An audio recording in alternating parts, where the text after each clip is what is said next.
to this computer as I normally do, and welcome everybody to the Inspiring Drama Teacher Meeting. Um, well, I haven't got any agenda today, not much. I probably did have something, but then luckily, two or three people wrote into me with various thoughts, and so here they are. Here are the three people. Um, Emma's not yet a member of the Inspiring Drama Teacher course. Kirsty and Eleanor are, so they can sort of answer any questions that you may have about that. Um, but why don't we start off by introducing ourselves? I think that's a great idea. As I've mentioned you, Emma, could you take the plunge into the icy water? Well, it's a warm bath, really, and just tell us a little bit about where you're coming from. Cool. Okay, cool. Wim Hof comes to mind. Oh yeah, tell us more. What? Oh I was just being yeah, the silly. icy baths. Yeah, Yes. yeah, yeah. I was being Yeah. silly. So yes, I'm based in Bristol, and I've been I've been teaching improv for well-being for the past 10 years. Mm. I absolutely love it. Um, However, there's things coming up now where it's about doing it online, and that's quite new to me Yeah. because it's very different. And it just seemed like wonderful timing when your email came through for this, David. I thought, what wonderful timing. Yeah. And it would be nice to have that a place to come to with a sense of continuity and like-minded people, and to expand my knowledge, and yeah, just have Yeah. a place to come to where I can learn more and Well, expand. we all learn from each other here, and I've not come across anybody who's doing improv for well-being before. So Mm, that sounds really important and interesting. mm. What took you into that? I used to work as a recovery worker for Mind mental health charity Mm. years ago, and I just was getting into improv at the time, and I was running a women's group, and they said that they wanted to do drama, and I was like, I don't really do drama, but maybe I could introduce some improv games. Mm. And that was just one of the only times that I saw them laughing and like Yeah. interacting and just letting go Mm. and letting loose. I thought, oh, something interesting here. And then I went on to develop that and more and more. And because there's so many mental health benefits to improv, and Yeah. it's about being in the present as well. So it's, Yes. so many wonderful things. And so now I run things sort of, yeah, about using improv and personal development to sort of change your perspective and desired outcomes and how you can achieve those. So yeah. Um, Fantastic, Emma. Although I've met both of you before, let's hear a bit from Kirsty and Eleanor. Just to introduce yourselves to Emma, and maybe tell us what moment you're in today, or what's kind of preying on your mind to do with drama. Kirsty, over to you because you're Oh, next on my screen. Hello, everybody. Hi, Emma. Nice to meet you. Hello, Eleanor. I think I've seen you here before. So I am praying on my mind. Well, I just sent you an Hmm. email. I don't know if you saw it or not. I sent you an email about an hour ago saying what was praying Yeah. on my mind, but that's just a minor thing. I'm in the south of France, and I work in an international school here in an American Anglophone section, and it's a big association. So we actually have a lycée, two primaries, and four colleges, and I'm the head of theatre for all of that. So I've quite a lot of. I work with a big range of age groups from sort of 6 years old right up to 18-year-olds. Some of our drama work is built into the program, and some of it is extracurricular. So I put on quite a few productions in the year. I met David about 10 years ago, perhaps 11, when I came Hmm. to London to do a course with him, with another colleague of mine, who, she was starting primary drama. I come from a drama background. I went to drama school, and I've done a master's in drama, and I've done lots of different drama things. And now I'm just focused on really running the department. And I find, these sessions with David once a month are just a great way to meet, like Emma was saying, like-minded people, to share experiences, to ask questions, to get responses to people that have been in similar situations.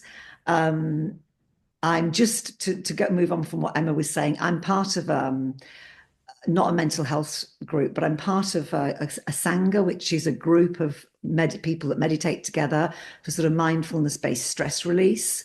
And I've been to this wonderful place in France. I don't know why I'm telling you, this is kind of an extra thing, but This is a place great. called Plum Village in Oh yeah. you No, yeah. Village de Prunier. Well, I've been there a few times, and I've taken the Dharma. I've taken the Dharma.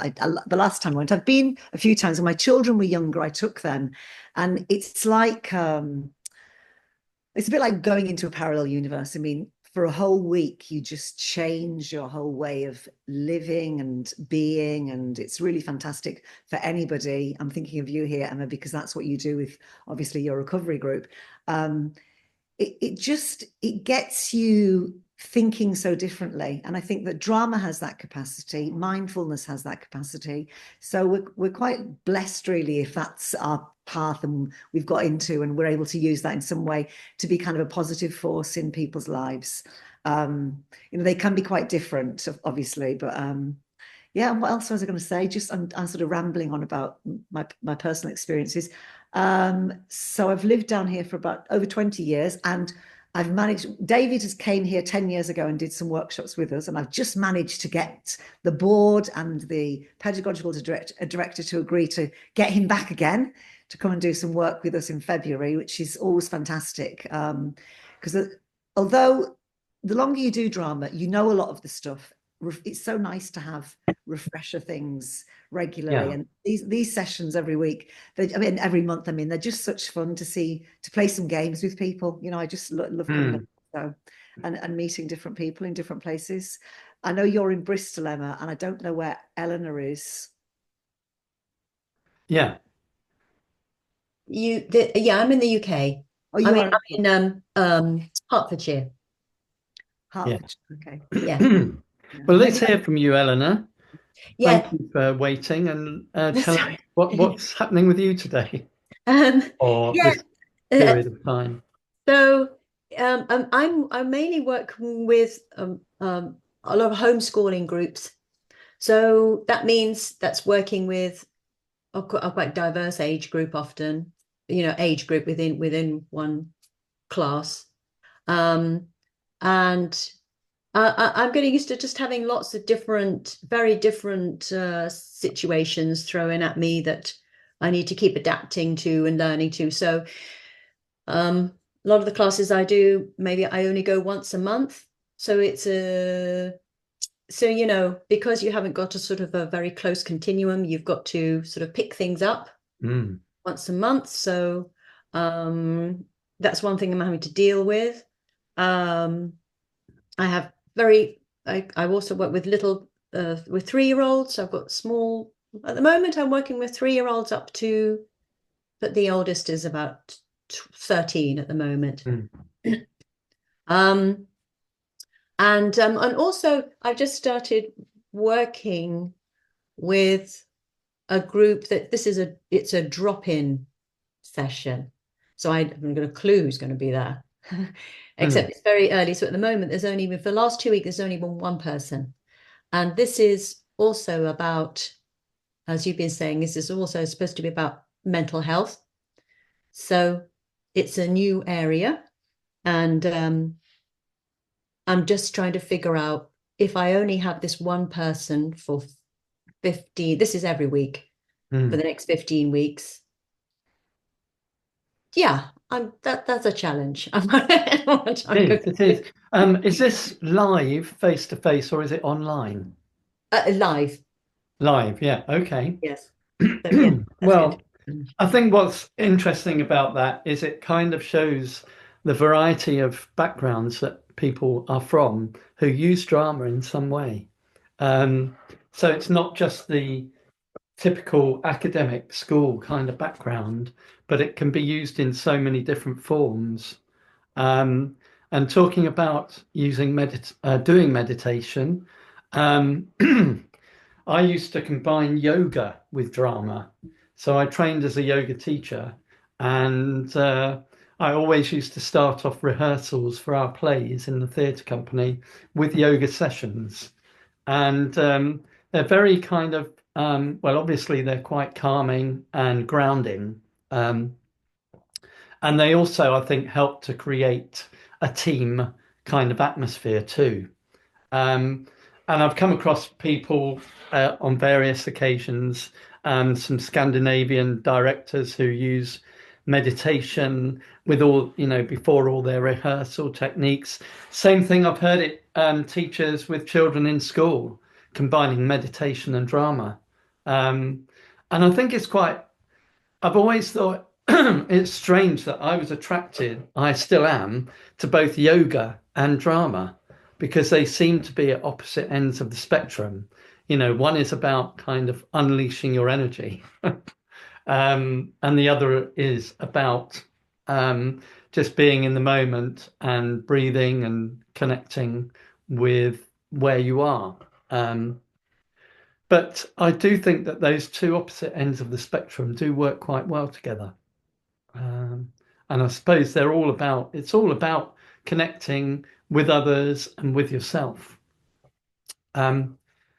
So there's a couple of things that I wanted to mention. One is that Kirsty was talking about mime, M-I-M-E, and only saying that in case I've got a slightly blocked up nose. Um, and we're going to talk a little bit about that. And Eleanor wrote to me about using poetry, particularly with younger children in drama. So those are some great subjects that I've got some thoughts about. The other thing I was going to say, coming back to you, Emma, was your feelings about doing drama online. And it was about 2017, I think, that I first did some drama online. And I was sort of carried screaming and shouting to the computer, protesting, because I said it's impossible. You can't do drama online. And this was for the Niles language school that I work for in Norwich. And one day they said, well, why not try this 1 hour webinar with a group of Russian teachers in Moscow? I said, okay, let's give it a go. And they placed the laptop so that I could see most of the room that they were in. I described activities and then they kind of stepped away and did these activities. We discussed them and they had a great time. They got a lot out of it. And that was just the beginning. I then made my first online drama course for language teaching, whereas this one is more general. It's for everybody, really. So in order to do that, what I did is I filmed all the workshops that I was teaching where I could get permission from people. I got them to sign slips. And most people were absolutely fine with it. And then I had a whole catalogue of videos that I could edit and put into this online course. So it is useful if you've got those kinds of things to show to people, because sometimes describing something online can take a much longer time than it can to just show something or to do something in a live context. And the other thing that we do here is we talk about things as we are now, and we also use breakout rooms. So there's not many of us here today, but sometimes we have a few more, and you could still go into a breakout room. That's a bit of a Freudian slip there. A breakout room and do something together. So can I come to Kirsty next? And could you just tell us a little bit more about your question about mime? I did read it a couple of times and I'm still not entirely clear what you meant. This is with primary aged kids, which I have 4 different ages this year. So from sort of quite young, maybe 6, 7 years old, up to sort of 10, 11. And I find that it was just I don't think I asked a specific question. I think it's about encouraging them to use mime more to show something quite detailed, because what really irks me, and I was saying this, I'd come out of a class and it was just on my mind, because I was saying to them, no, that chair is not, they would say, this chair on its side is my dog. This packet of tissues is a key to the door. And I was going, but it's much more effective if you pretend and you take something, you say, this is the key, what am I going to do with the key? And not, as it's really hard for us to imagine that the packet of tissues is a key. So please don't do that. I was kind of joking in a way about my question, because I wasn't being tolerant to the kids. I was kind of going, will you just stop pretending that bench is I don't know what it was. It's just they were getting ridiculous things out and saying it's a such and such. And I was saying, I just wouldn't do this. This lid is a hat on my head. I said, it's much better to mime and say, oh, this is my nice hat. Do you like it? I was just trying to get them to understand that. So I don't know if there was really a question or there was going. Yeah, no, that's interesting. I mean, it is interesting to me because I've come across teachers who find it virtually impossible to get children to pretend that objects are something other than they are. So, in some way, maybe you've got quite a creative environment going on there.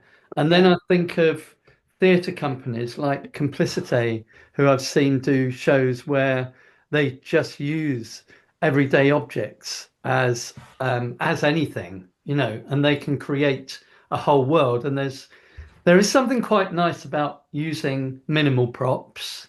You're talking about using no props, and I can also understand that, because one of the things that I often find when I'm working with groups who are fresh to drama is that they want to put on a hat, they want to stand on a chair, they want to make a bus out of lots of chairs before they can put on a scene, and I think people do get obsessed by that.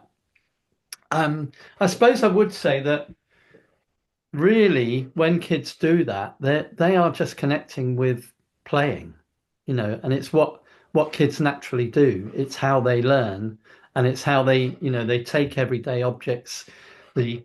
The archetypal example of, you buy a child an expensive toy for Christmas and they play with the box, So I think there's something to be said for both things.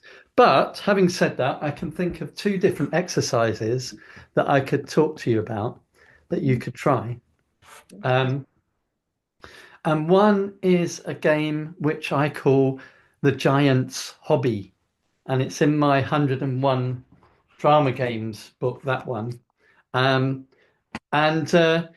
Basically what you do is you get the kids to imagine that they are doing something with a small object at home.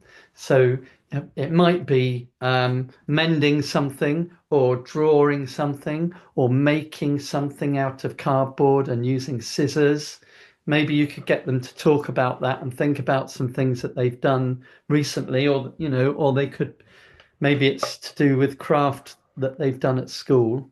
Or science experiment could be as well. Anything where there's something quite small being used with the hands. And you get them to do what I call, and what I think you're talking about, occupational mime, where they are doing something, but they don't have any objects. They're just imagining that they're doing something. So let's say, for example, it could be colouring in a picture. So you get them all, they choose their own activity, and everybody just, first of all, you get them to imagine how they're holding the object. Is it light? Is it heavy? All of that. Talk to them about it. And just get them to pretend that they're colouring in and so on, whatever it is. And then you say to them, well, now I'm going to cast a magic spell, and those objects that you use have just got twice as big. So can you carry on colouring, but how would you hold the pencil now? So now the pencil is, fist size, and the colouring book is a lot bigger, and you just carry on with that. And the idea is that eventually so it doubles each time. you get to the point where they're having to move around the room and they're holding a giant pencil and drawing a picture and taking it into kind of fantasy, but using their whole bodies. So that's one exercise that can be quite interesting to do. Called Giants The Steps. giant's hobby, I call Giant's that, because it's kind of like if you were Jack climbing the beanstalk and you found these things in the giant's palace, that's the size that they would be. But just starting off small. And then what I do, I forgot the important part, is that you gradually make it all smaller again. And then when they come back to colouring in with their pencil, usually, hopefully, they're thinking much more about the size and the shape of it. And they practiced it so much that it's kind of imbued in their body, embedded in their body. So that's worth trying. Mm-hmm. And then the other thing that comes to mind, which is much more sophisticated but good for adults, is the Mime Room, where you explain that the group is going to invent a room, and you could say what the room is. It's an office or it's a kitchen. One person goes into the room and does one activity with an object. So they might go in and they might turn on a tap and wash their hands, and then they leave the room, Now we know that over there is a kitchen sink with a tap. So if somebody comes in and they want to fill the kettle, they now know that over there is the tap, and they can take the kettle from the worktop, take the top off and fill it, So that's, and gradually, so you kind of build up in the group's imagination this mime room. It's better for older students, definitely. I wouldn't do it with 4-year-olds or even 6-year-olds. So those are two things that come to mind. And I did once work with a mime artist in a theatre company. I learned a lot from him at the time. I'm trying to remember things that we did. One of the things that I always thought was very funny, which you can demonstrate, is he used to get everybody in a circle and talk about when you mime opening a door.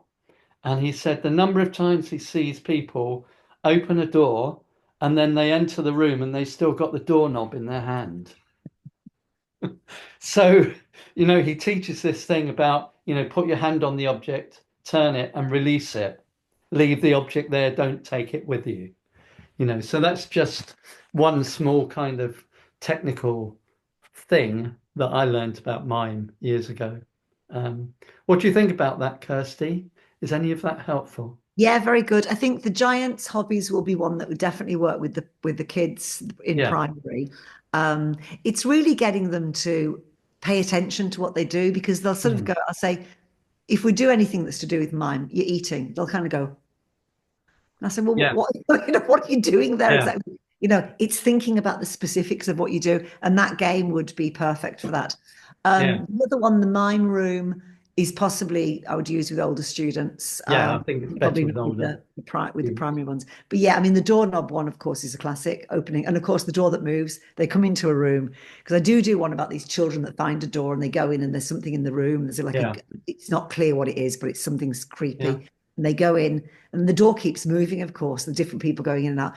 It's about also placing things and sort of sticking to that. It's just good little rules for them to learn how to use. But so yes, that's very helpful. Thank you. It did just remind me of a Stanislavski story in one of his books, where he was working with actors initially who were not used to naturalistic acting. And it was all about, very big, grand acting. And he asked an actress, he said to an actress, what I want you to do is imagine that there's a needle hidden in that curtain over there. I want you to go and find it. And first of all, she was sort of like, oh, it was all this kind of thing. And then after a while, he said to her, no, I've really hidden a needle in that curtain and I want you to find it. And then it was immediately, oh my God, actually doing the real thing. So actually, if you can think, I was trying to think when you were talking about eating, when they're just doing that, yeah, Emma. I can relate to that because I also have trained in playback theatre. So when you're relaying emotions back to people, so if you're relaying somebody's been sad or crying or scared, sometimes you'll find people going like, playing it back, going, it's like, do Yeah. you cry when you cry? You cry like that, like what comes up? So it's about connecting with the authenticity, isn't it, of the real Yes. feelings rather than trying to demonstrate what it is. It's like it doesn't have to be loud and big to reach that person. You can the stillness sometimes also and can really touch you. So yeah, just jogs my memory. I mean, just thinking about what you've said, Kirsty, like for example, when you said this thing about putting on the hat. Now that what you're doing there is embodying years of seeing mime and seeing how people act out putting on a hat, and a lot of kids wouldn't think about, that is very much a kind of performance technique.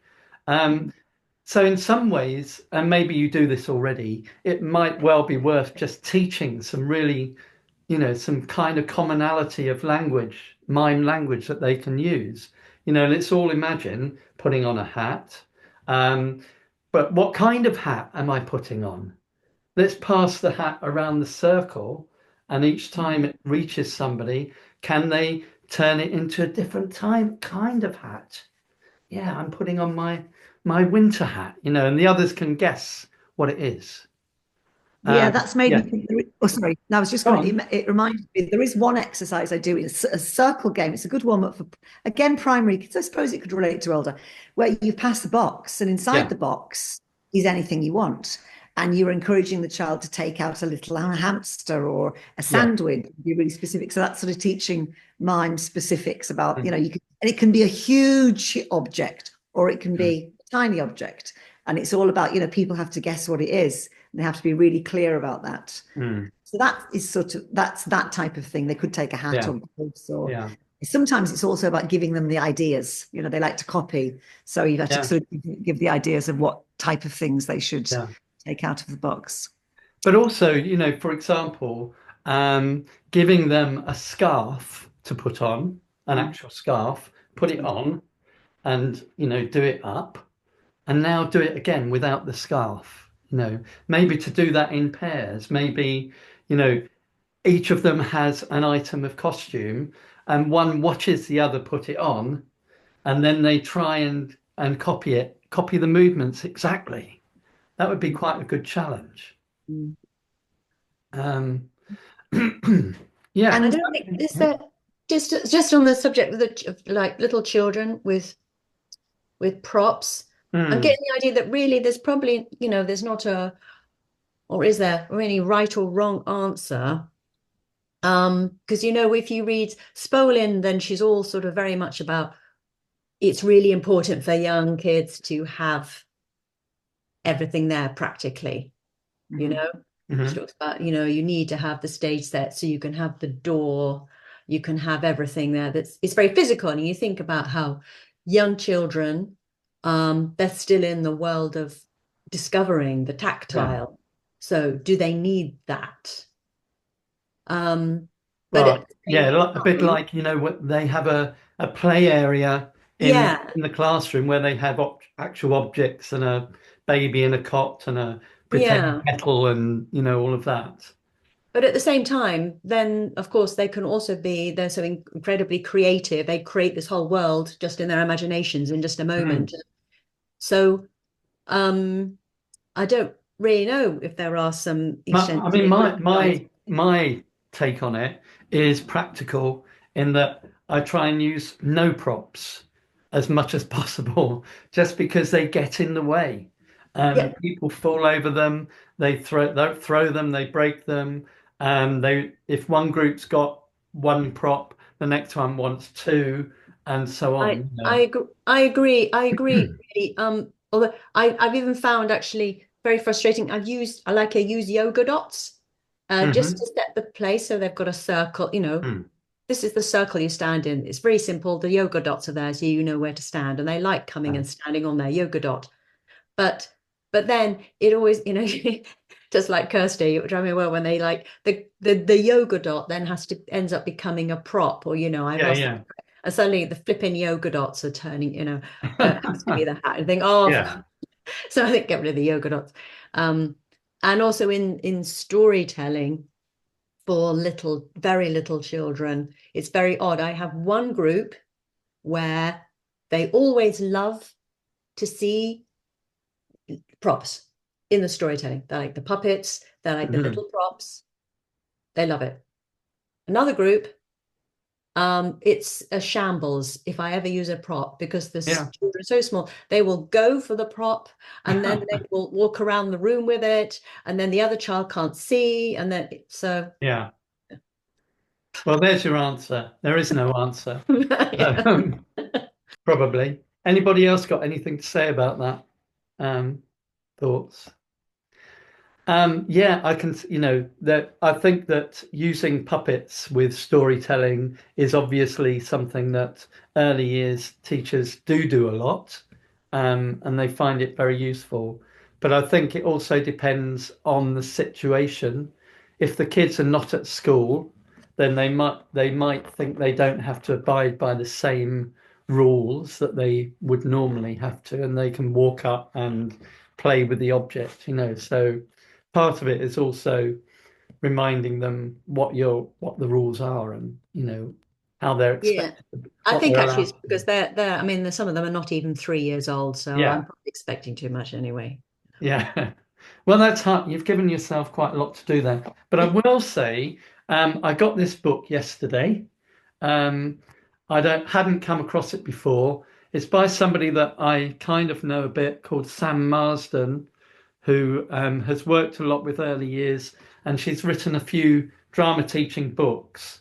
And it's basically a collection of drama games for early years, 4 to 7 years. It's very thin, so it probably didn't cost me very much, 8 or 9 quid or something. But you might find that quite helpful. I'm certainly going to be using it when I teach my um, drama for drama for creativity, where we have a lot of early years I'm doing that teachers. I'm doing that course later in the summer. Um, so you should find lots in there. Um, so I would like to just also talk about poetry and drama, and just I've got some. I'm kneeling down now at my computer. Hope it doesn't look weird, but it's more comfortable for me. So what I'm going to do is share with you some activities that I've used with poetry, and I've got a couple of extracts of videos to show you working with children and with teenagers, with the same poem, to see how it can be varied. So let me share my screen with you, right? And then I can show this. Then later on, maybe we can find an activity that we can all do. Right, so I've shared my screen. I'm going to go to my website, and what do I want? What do I want? Oh yeah, I know. I'm just going to do a search here for poetry. That's it.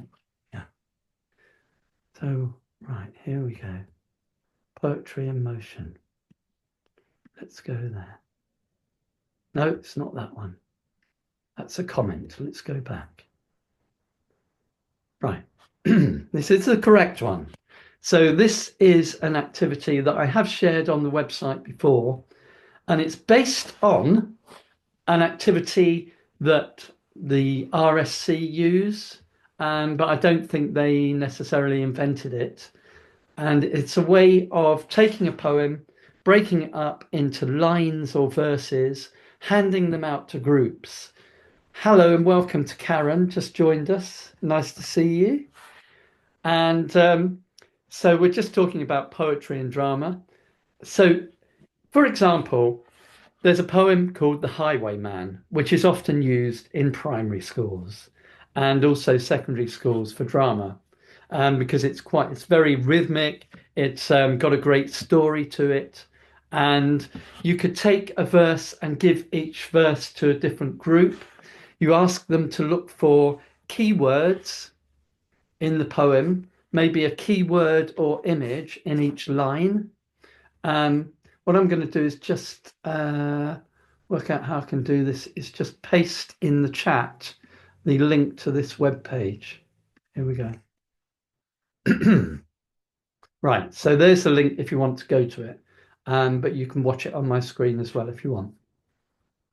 So the groups look through, they find keywords or images, and then you ask them to find a way, to make some freeze frames. We're on this bit now. Ask them to devise 3 or 4 freeze frames to represent each phrase or significant phrases. And then finally, you ask them to find a way of performing the poem, and they move between the still images and share the words out between them. And I've suggested underneath that they can do this with choral work, where they speak the words or phrases together, or they could have solo individuals speaking parts of the poem. It's an activity that this version I wouldn't use with 4-year-olds, but you can certainly adapt it, which we'll talk about. But I would do this as an activity. It could be an hour-long activity easily with primary age up to adults. And most of my teaching these days is with adults, with teachers who are visiting England to learn how to use drama. So I'm going to share with you, let me find it. A couple of examples of the Highwayman. Now, have to tell me when I turn it on if you can hear the sound. There isn't any yet. Out over the tawny sunset for the rise of the moon. Can you hear that? Is it loud enough? Right. So we've got the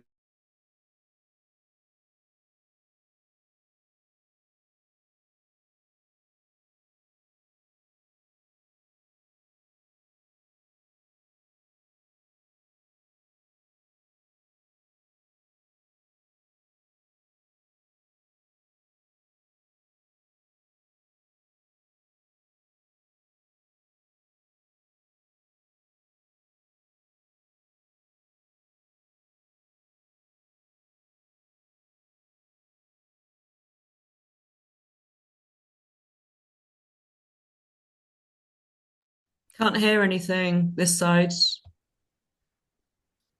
No, I can't either. I could initially, and then it's gone off. Yeah, same here.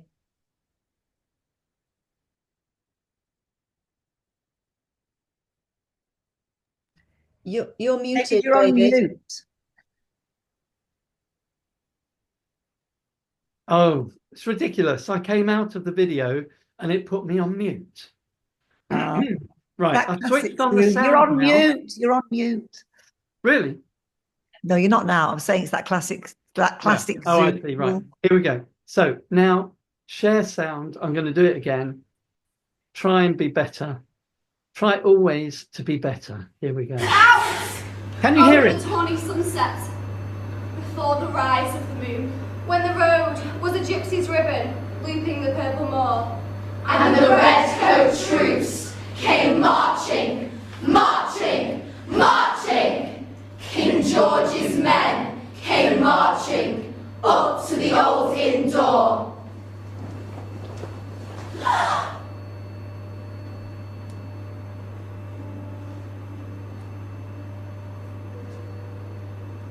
They said no word to the landlord.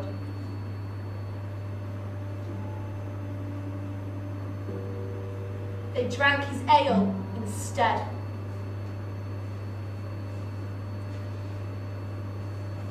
But they gagged his daughter and bound her to the foot of her narrow bed. Okay, so obviously that's quite sophisticated, and it's a piece that those teenagers were doing as part of their examination, so something that they'd rehearsed. Here's something a bit more unrehearsed or less rehearsed that I did with some teachers from different countries. The stable wicket creaked.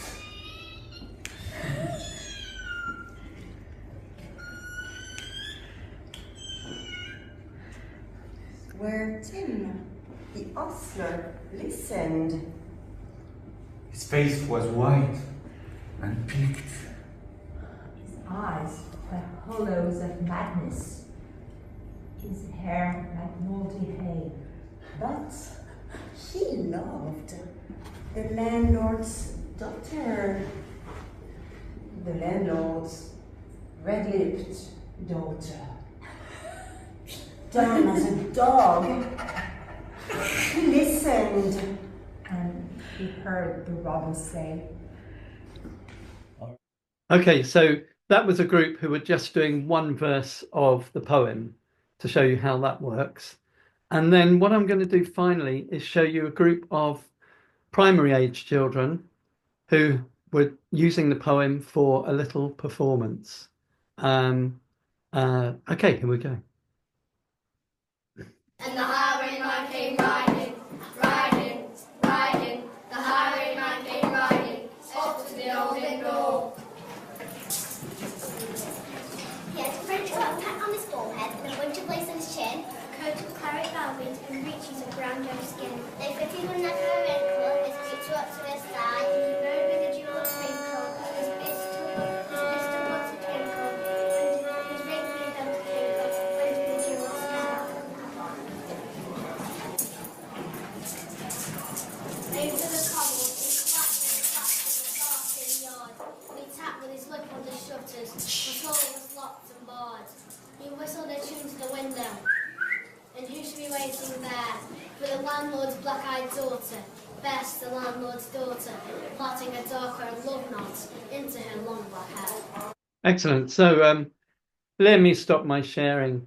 So that was just to show you how you could use movement with a poem in lots of different ways. And the important thing about this is that what it does is it kind of gets the participants to embody the poem. So it's great if you want kids to learn a poem. And as I mentioned, the Royal Shakespeare Company use this as a way into Shakespeare's text and speeches. And if anybody's interested, I can show you a bit of a video where we could see them doing that. Or why don't we just pause and get a response to what I just showed you? That would be helpful. Does anybody already do something like that? Anything in that kind of ballpark? Yeah, I was trying something like that in my last session with this group in Cambridge that I want to come back to tomorrow, actually, to do some more. Yeah. Actually, I think what I found was there were a lot of boys who were working together, and because they couldn't, they found it more difficult. I think I realized that I have to do some more work on actually the scaffolding and getting them to work as a group. Mm-hmm. You know, whereas there were other girls who were doing fine. So I'm thinking, yeah. So I'm thinking now, maybe I'm just going to split them up and make sure they all mix up, and so I don't have a group of boys struggling to work together. But yeah, no, I can see the issue, and you're talking about quite young children, aren't you? That group's age, the youngest is 6, and the oldest is 12. Okay. Yeah. So it's good that you've got some older kids in the group because they can help the younger ones. And what poems are you using? Have you got a poem or a few? Well, actually, what was I losing? Yeah, actually, last time I was just using. I actually just began by using expressive words, Mm. adjective, just describing words. And even that was a challenge for the boys. So I think maybe it's probably just a matter of they need more time. What about if you were much more prescriptive about what they had to do, and you gave them almost like a script? So I don't know if you were giving them printed verse to read in their groups, but you could actually circle or underline images in what you give them, blocks of words or individual words, and start with just making freeze frames, or even give them one line from a poem. That would be a really good way to start. So you could demonstrate it with one group first of all. Pick some of your more responsive students, and give them a line and ask them for some ideas about how they could make a freeze frame. And you could try it with lines that were concrete and lines that were more abstract. So, okay, you can do the cook cut off the mouse's tail or whatever it might be.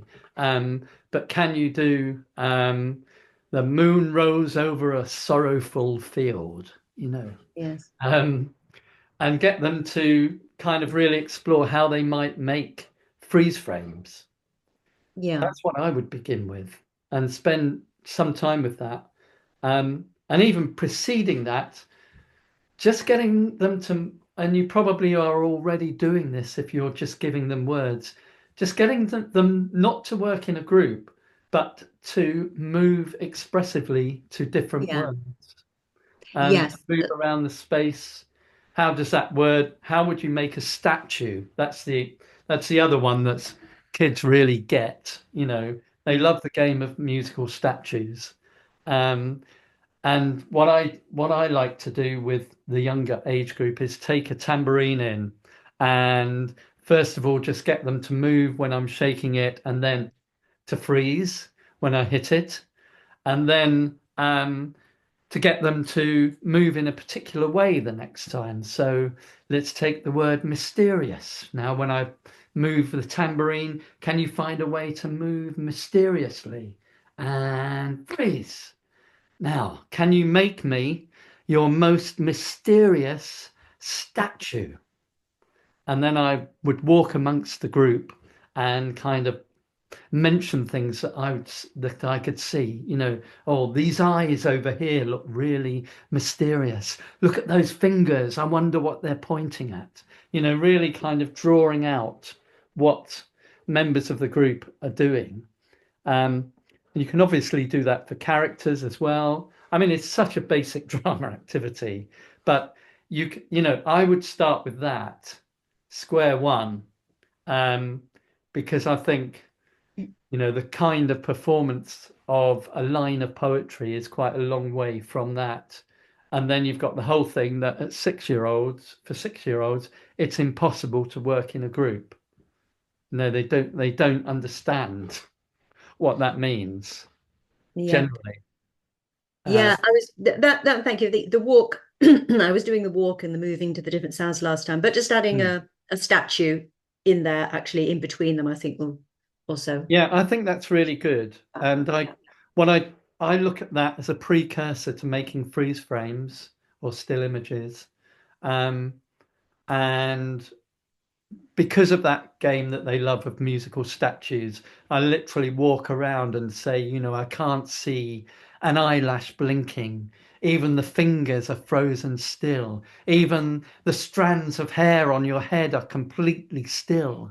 And just, giving them a kind of challenge to be completely frozen, which can lead to them, learning about how they can represent images with their still images in groups later. And another thing that just comes to mind is that working through all these words and images,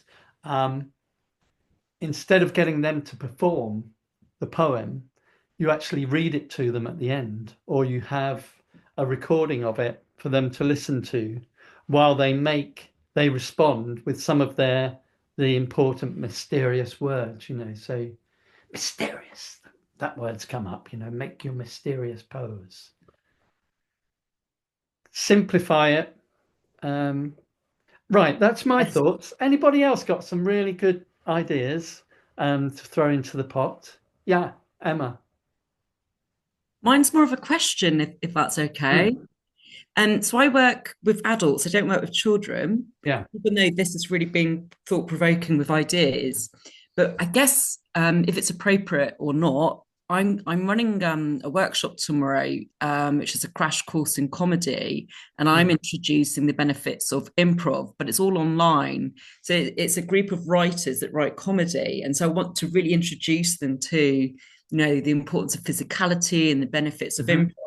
I'm just trying to gauge like a really good, effective game that can be used online, but I don't know if I'm drawing away too much from the content of what you've been working on in this session. So, well, I think we could move on to that.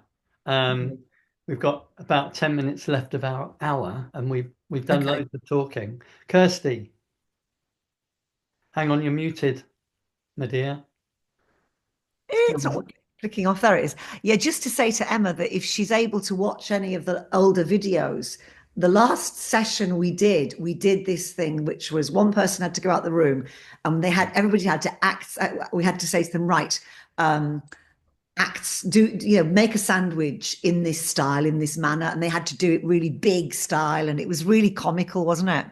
Do you remember the game? I can't remember what it's called, of course, but that was the sort of thing I'm thinking might be good for an online session, because everybody's sort of working together, doing their own thing, but you can sort of see them within all the boxes. What you want to avoid, of course, is anything that's got any sort of timing coming to it. Yes. Yeah. But there was a couple of good games in the last session that we did that would probably. Yeah, I'm just racking my brains right now for kind of mime comedy games. While you're thinking of that, I just want to say one thing to Eleanor. I don't know if your kids are very young, but I think Roald Dahl poetry is very good because there's a really strong sense of rhythm. Things like the one from Charlie and the Chocolate Factory. The most important thing I've learned so far as children are concerned is never, never, never let them near your television set. Or better still, just don't install the idiotic thing at all. And he sort of goes on in this long rant, and it can kind of build up quite a lot of nice choral work. It might be aimed at a little bit older age group than yours, but I'm just throwing it out there for ideas because he's got some great... his work just really, resonates with children, the words that he uses, etc. I'll be back in a sec. I'm just going to get a book from the bookshelf if I can. I just an idea that I saw, which I thought was great for poetry and helping the children learn, is to cut the poetry up and place it around the room on the floor. The children go around, or students go around in partners. One is blindfolded, eyes closed, and then you have a guide. And as the guide goes round the room, they read the poetry. And then the person who's blindfolded or eyes closed has to react to what they're hearing, but they can't see anything. And it's a way of hearing poetry without any vision. It worked brilliantly in the workshop I did. It was really powerful. And a way of sort of taking away the stigma of, oh no, I've got to learn the lines. One's concentrating on the lines and the other one's concentrating on reacting. And they move around the room though. So the pieces of paper are placed around. So and the person who can see guides them to the next post, which is an interesting way of approach. Yeah, thank you. Thank you, Karen. And Kirsty, thank you both. Yeah, that sounds good. That sounds great. The game was called the Adverb Game. The Adverb Game. Okay. Yeah. Yeah. Do something. So let's talk about the Adverb Game. And I was also going to show you this book, Emma. But there's this guy. He's called Glyn Trefor Jones. I've got that book. Yeah. But he's also done a book of online games. Okay. So it looks very much like this one, and it's in this bookshelf somewhere. I don't know where. It's thinner than this one, but it has got lots of online games in it. Thank you. But yes, so the Adverb Game is a game that I think I might have learnt it with my family because they were quite dramatic and into games. And the idea is that initially as a party game, somebody goes out of the room and the people in the room decide on an adverb, for example, happily or mysteriously, slowly, boringly. The person comes back in and asks them to do a task. Can you play football? Can you eat with chopsticks? And they have to do it. The game is sometimes called in the manner of. So they have to do it in the manner of the adverb. And they get, usually the way I do it is I say they've got 3 guesses, so they can ask them to do 3 different activities, and then they have to guess. But the way I've changed that is because I work mainly with teachers whose first language is not English. I usually make a list of adverbs to begin with and put them up. And when we were doing this online last week, we all wrote down an adverb or 3 in the chat box. So we quickly brainstormed lots of adverbs that we could then see. And we sent somebody into the waiting room, and then they came back and asked us to do something, and we all had to do it, eat a sandwich or whatever it was. So that was quite comical and very physical. Mm-hmm. Have you played that before, Emma, in real life? I have. The game I played was called, that I know of, was also called Group Mood.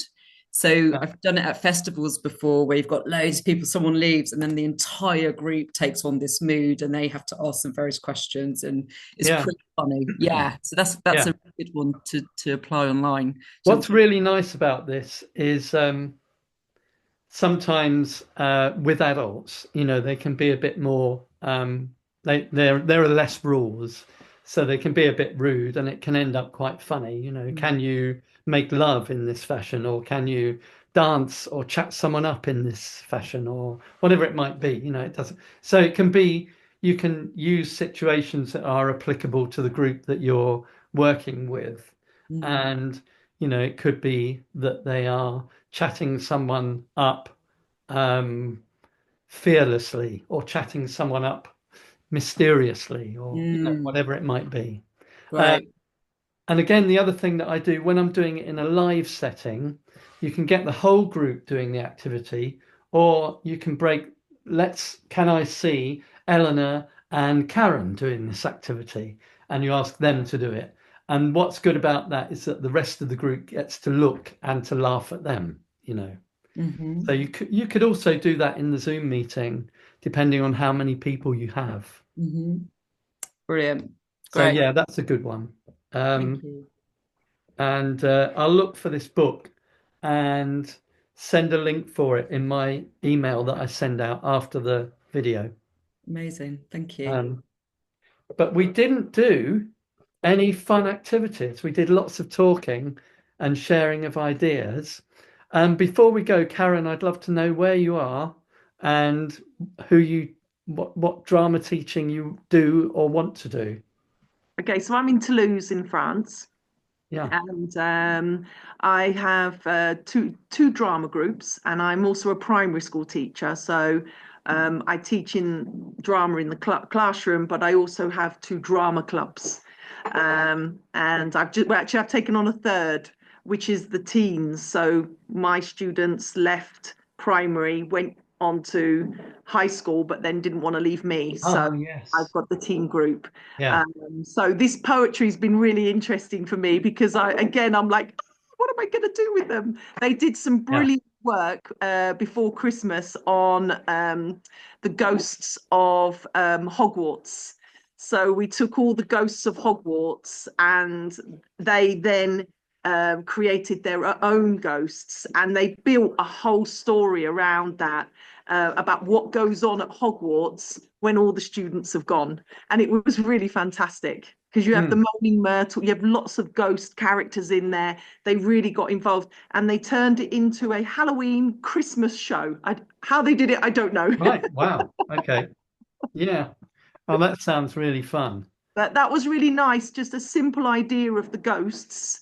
Yeah. And it just led on to this great, and they just went with it. They loved it, and they put a little script together and did a lot of improvisation around it and created a story around it. So it was quite really interesting to watch that grow. But the challenge I find is finding that interest point, like the ghosts were great. Now I've got to find something else. So it's just to ignite their imagination and their interest. Yeah, I think that's always the challenge, really. Yeah.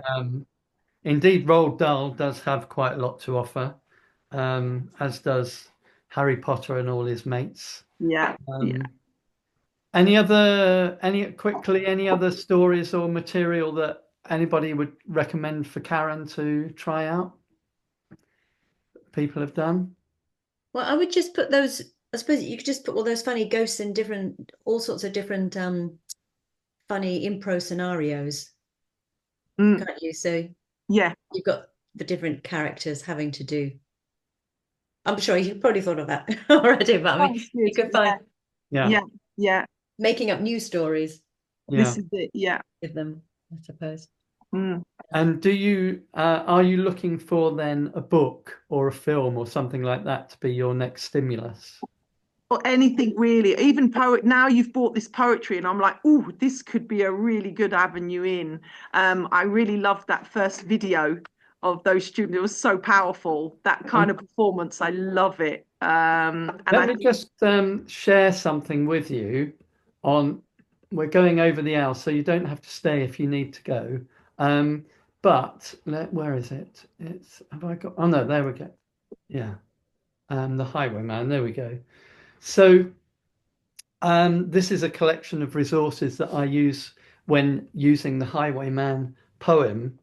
And before telling them the poem, I play this song to the group. So I'm going to play this song to you, or part of it.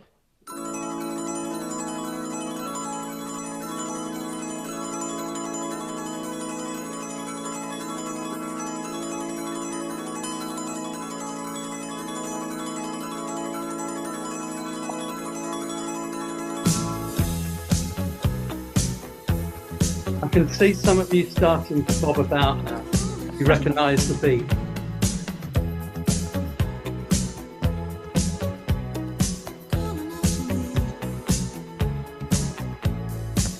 Can you hear me calling out your name?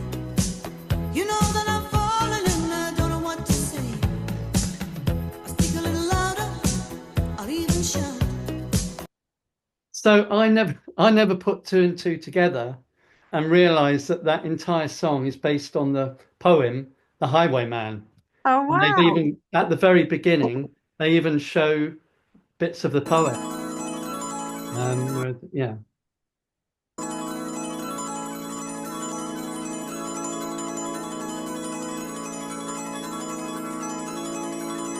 But it's really good. It's a kind of ghost story where this woman is waiting for her lover and he gets killed. And in the video, it's quite nice because it suddenly goes into modern day and the ghost of the highwayman returns to the inn.